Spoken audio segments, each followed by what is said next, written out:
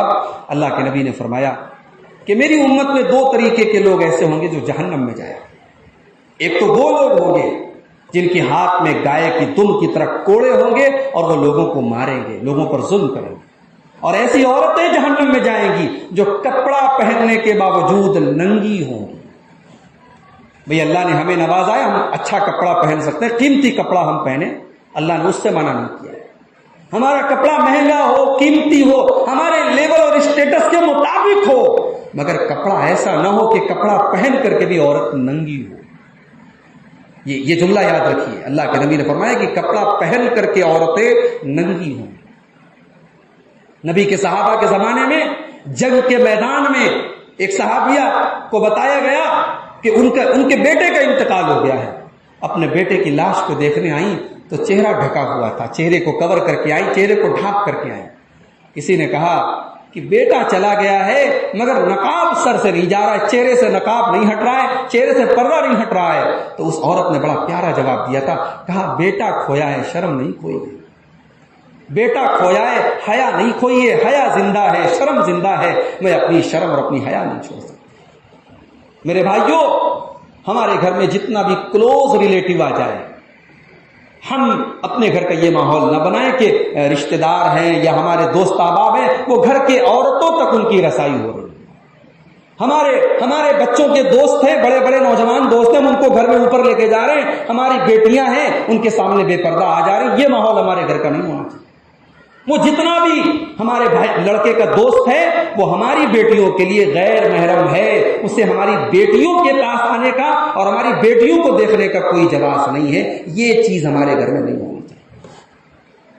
اللہ تعالیٰ نے اپنے نبی کے صحابہ سے کہا کہ جب تم نبی کے گھر میں جاؤ اور نبی کی عورتوں سے کوئی سامان مانگنا ہو فَاسْأَلُوهُنَّ مِنْ وَرَاءِ حِجَاب، تو تم نبی کی عورتوں سے پردے کی آڑ سے سامان مانگو، پردے کو کراس مت کرو۔ جب نبی کے صحابہ جیسے پاک صاف لوگ اور نبی کی بیویوں جیسی پاک باز خواتین کو پردہ کرنے کا حکم دیا جا رہا ہے، تو آج تو ہم بہت گندے ماحول میں رہتے ہیں اور بڑے گندے سماج میں ہم عورت رہتے ہیں، تو اس سماج میں بے پردگی ہمارے گھر میں نہیں آنی چاہیے۔ اب ایک آخری چیز بیان کر کے بات ختم کرتا ہوں۔ گھر کے ماحول کو ہمیں جہنم سے بچانا ہے۔ آخری چیز یہ ہے میرے بھائی کہ گھر میں پیار محبت کا ماحول بنا کر رکھیں۔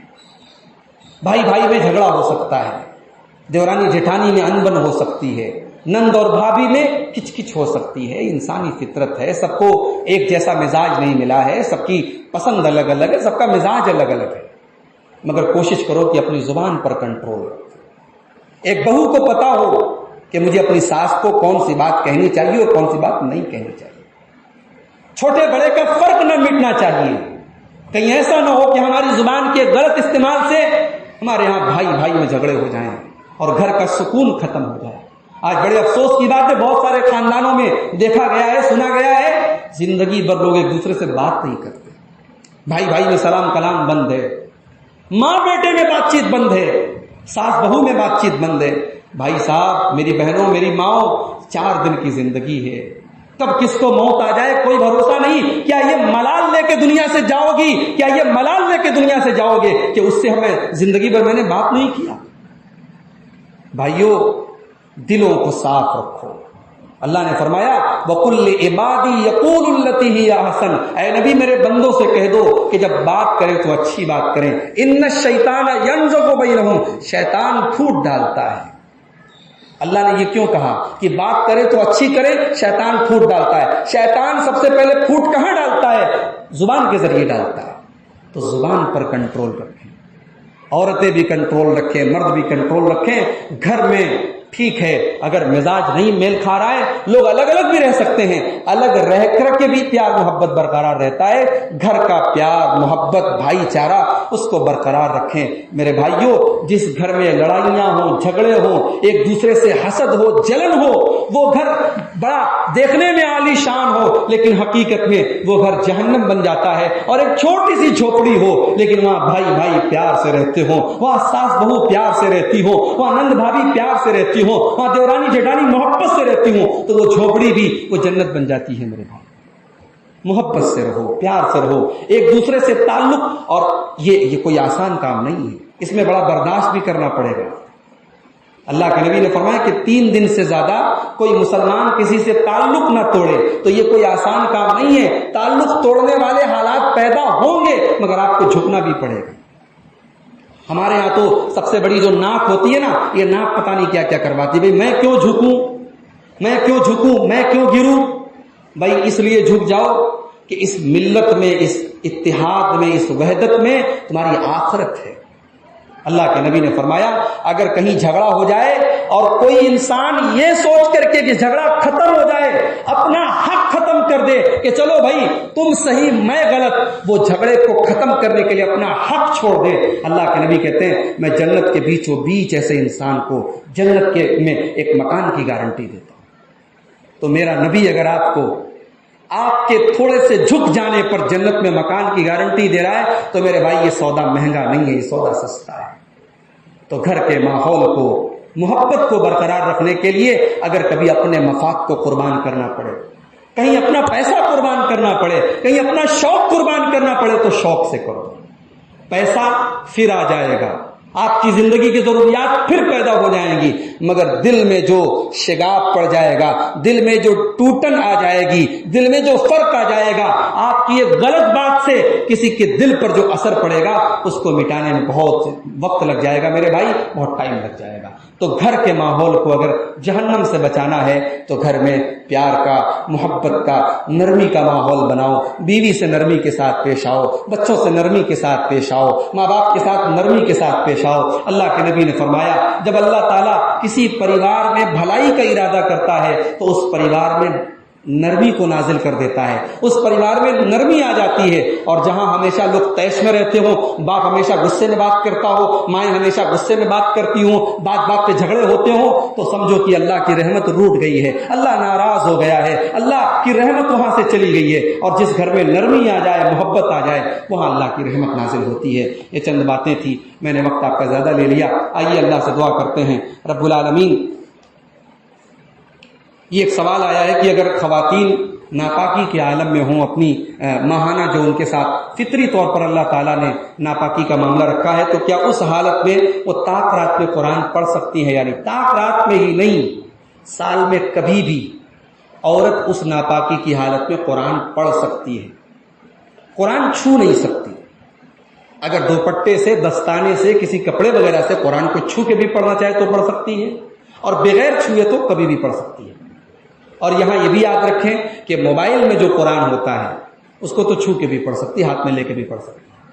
تو طاق رات میں اگر عورت ناپاکی کی حالت میں بھی ہے تو صرف نماز نہیں پڑھے گی, قرآن پڑھتی رہے گی, اللہ کا ذکر کرتی رہے گی, دعا کرتی رہے گی.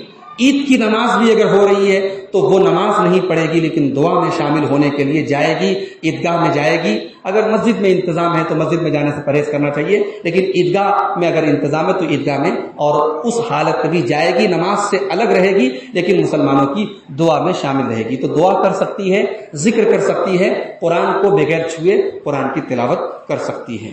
اللہ تعالیٰ سے دعا ہے رب العالمین ہمیں دین کو کے مسائل کو سیکھنے کی توفیق عطا فرمائے. رب العالمین ہمیں دین سے جڑنے کی اور دین پر چلنے کی اور دین پر عمل کرنے کی توفیق عطا فرمائے. اللہ ہمارے گھروں کا ماحول دینداری والا بنا دے. اللہ حاجی حکمت صاحب کی مغفرت فرمائے. اللہ ان کے گناہوں اور ان کی خطاؤں کو درگزر فرمائے. اللہ ان کی نیکیوں کو قبول فرمائے. اللہ ان کے تمام بچے اور بچیوں کو صبر عطا فرمائے. اللہ ان کی بیوہ کو بھی صبر عطا فرمائے. اللہ ان کے بچوں کو اپنی والدہ کی خدمت کرنے کی توفیق عطا فرمائے. اللہ اس گھر کے تمام اہلیان کو, اس گھر کے تمام افراد کو نماز کی پابندی کرنے والا بنائے. اللہ اس گھر کی عورتوں کو دیندار بنائے. اللہ اس گھر کو بے حیائی کے فتنے سے بچائے. اللہ اس گھر کو بے پردگی کے فتنے سے بچائے. اللہ اس گھر میں اپنی رحمت اور برکت کا سلسلہ ہمیشہ جاری رکھے. اللہ اس گھر کے ذریعے دین کی خدمت کا کام ہمیشہ لیتا رہے. اللہ تعالیٰ ان کے بچوں کو اپنے باپ کی طرح توحید میں مضبوط بنا دے. اللہ ان کے بچوں کو اپنے باپ کی طرح دین پر چلنے والا بنا دے. اللہ ان کے بچوں کو اپنے باپ کے حق میں دعا کرنے والا بنا دے. دے، اللہ ان کی بچیوں کو، ان کے پوتے پوتیوں کو سب کو دیندار بنا دے، اللہ ان کو قبر میں بھی راحت اور سکون نصیب فرمائے، اللہ اس وبا سے، اس کورونا وائرس سے ہم سب کی حفاظت فرمائے، اللہ ہمیں خیر و برکت کے ساتھ عید کا تہوار منانے کی توفیق عطا فرمائے، رب العالمین ہمیں سے جو بیمار ہیں ان کو شفا عطا فرمائے، اللہ ہماری روزی روٹی میں برکت نصیب فرمائے، اللہ جب تک دنیا میں زندہ رکھے اسلام پر زندہ رکھے اور خاتمہ ہم سب کا ایمان پر ہو، آمین۔ وآخر دعوانا الحمد للہ رب العالمین۔ السلام علیکم ورحمۃ اللہ۔